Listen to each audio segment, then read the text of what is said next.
สบายดีห้องมาจากลุงรักจักหน่อยนะน้องนะช่วงปุ่นจะยั่วเลยมั้ยบอกลายยายห้างđấyจัดเลยđấy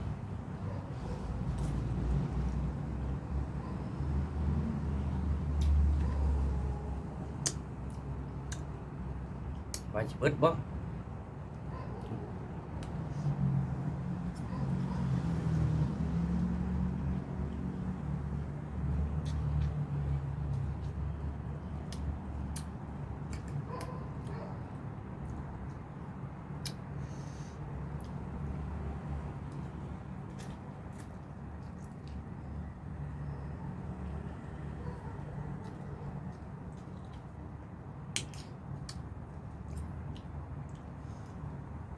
อยากสุ่ม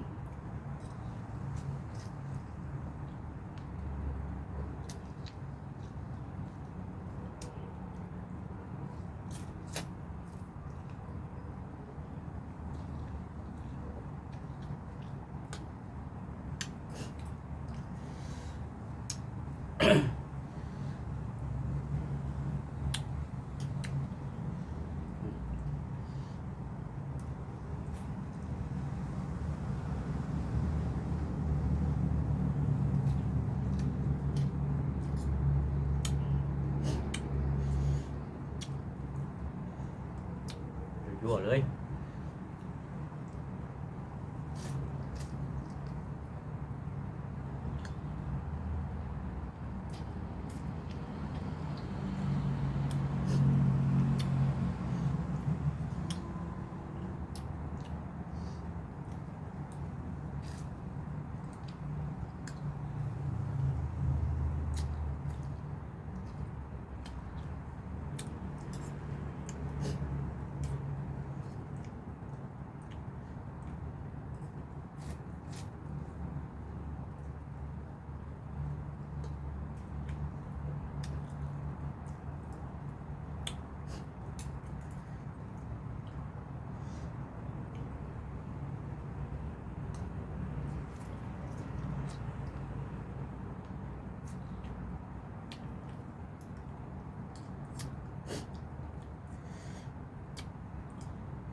ระยะเวลาในการกินนี่ ใส่ได้อยู่ได้นี่ตำปุ่นจานนี่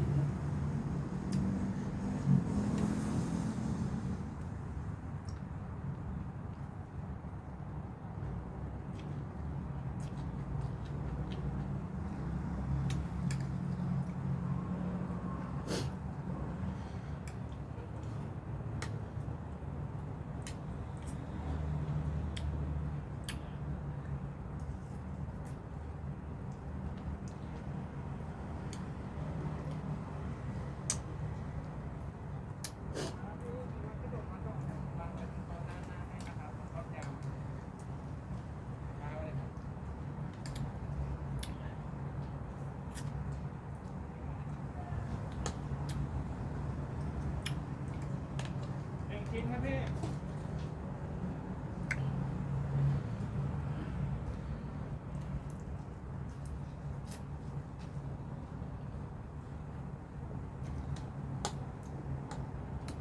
เริ่มแสดงอาการพอดีแล้วพี่น้องนะ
เพชรกับชิพื้น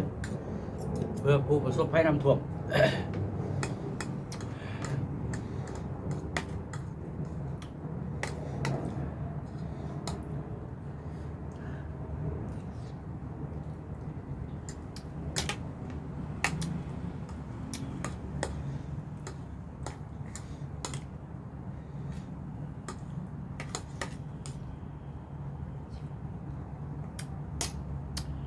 ขอบอกขอบใจที่เขามาครับส้มกว่าหน้าพ่อกันไหม